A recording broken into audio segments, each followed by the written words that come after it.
This is A Geek Leader.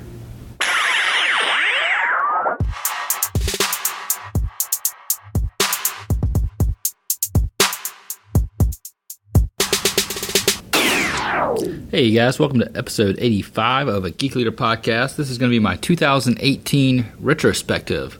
2018 has been a great year. It's been fantastic.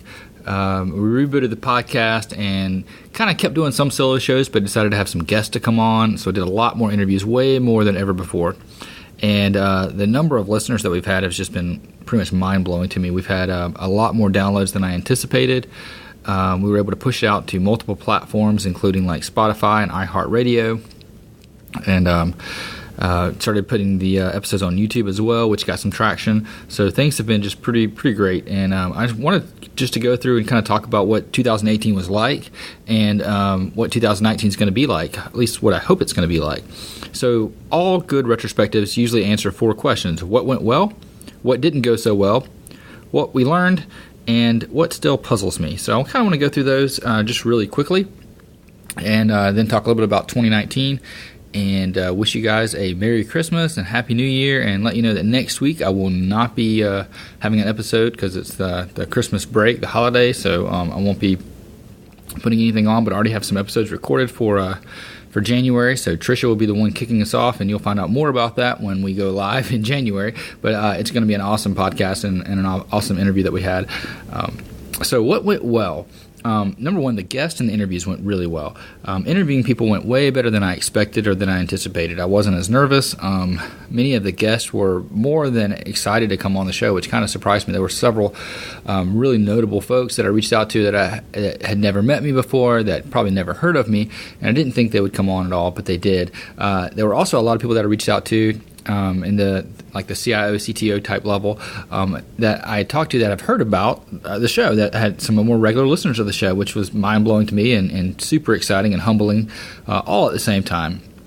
The scheduling of the show got better. I started using Calendly, I don't know how you pronounce it, but it's like calendar without the and the ly at the end, kind of one of those play on words that companies use these days.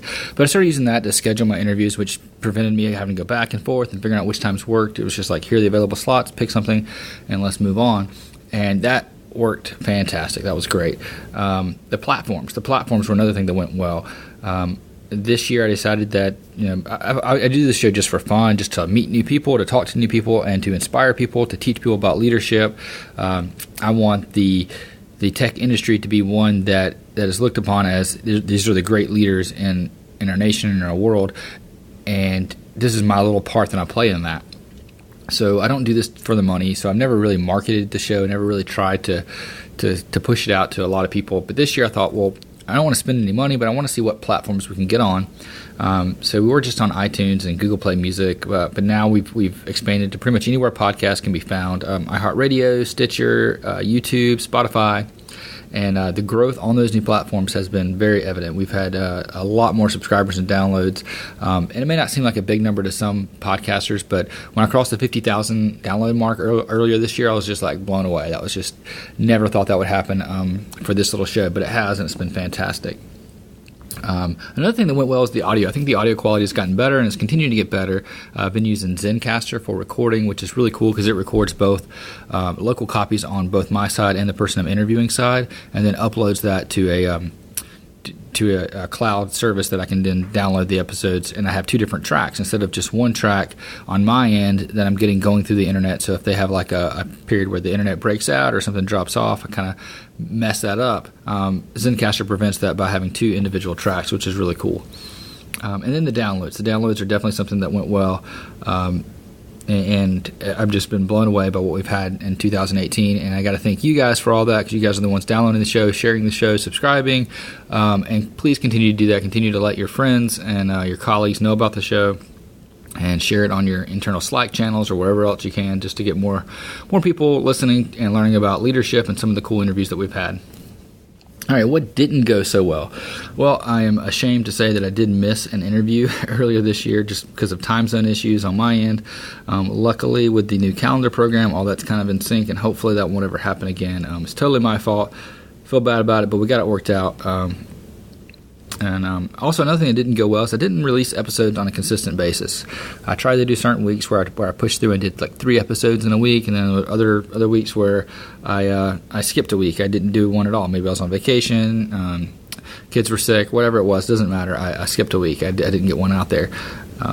So that didn't go as well as I wanted to. I want to be more consistent on getting episodes out on a weekly basis in 2019.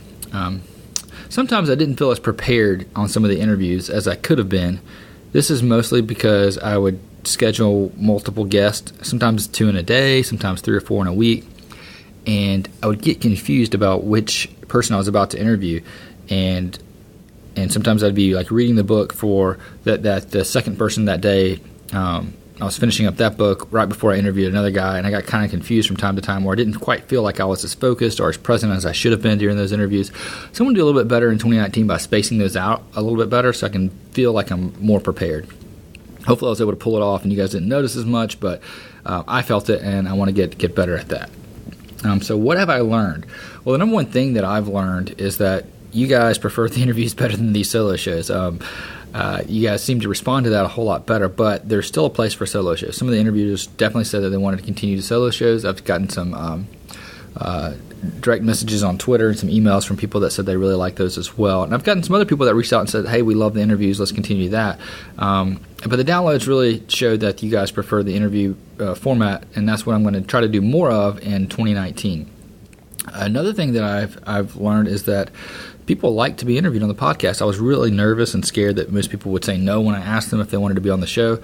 But again, dozens of people that I've asked said yes, and people that have never heard of me, they were more than happy to talk to a stranger for an hour about their life, their leadership adventures, and do things to help other people.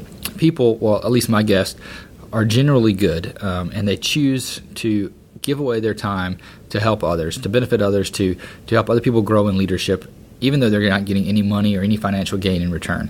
I've had several guests even reach back to me, after, well after the interview was live, just to say, hey, they appreciate the opportunity for coming on, and they hope somebody was impacted by these episodes, and they were. I've gotten so many responses from people that were positively impacted by these episodes. All right, and the last question is, what still puzzles me? There's a lot of things that puzzle me. Who are you guys? Who are you listeners out there? I know I did a survey and got some good responses back in the past about where people were and what their occupations were and all that good stuff. But there's been a whole lot new listeners, a whole lot more, and new subscribers and listeners to the show since that survey. So I'm curious if who you guys were, and I would love to get some feedback, some responses either on ratings and reviews on whatever podcast player or listener you're on, or just an email to me. So I'll put in the link in the show notes at geekleader.com where you can go through and just send me a message. Let me know, what you like about the show, what you hate about it, what you want to continue to me to do, what you don't want me to do, and all that good stuff. I'm just very curious about that. And I'm also curious of what 2019 is going to bring. Is it going to continue to grow the way the podcast is? Is it going to kind of level off? Have we peaked? I don't know, but we're going to have some more good guests. I've gotten several lined up. I've got even more that I'm going to be reaching out to that I've got penciled in that I haven't asked yet, and it's just going to be a great year. I'm really excited about 2019. All right, I hope you guys enjoy this. I hope you guys have a Merry Christmas, Happy Holidays, and a Happy New Year. Enjoy yourself, enjoy your family. Be present. Don't work during the holidays. Put your phone away. Just pay attention to your family, your kids, and enjoy it. Have fun. Don't think you have to always be, checking your phone or even listen to a podcast. When this show's over, just stop listening until January. It's okay to take some break and just be present with your family and enjoy the holidays. So do that. Have fun, and I'll see you guys in 2019.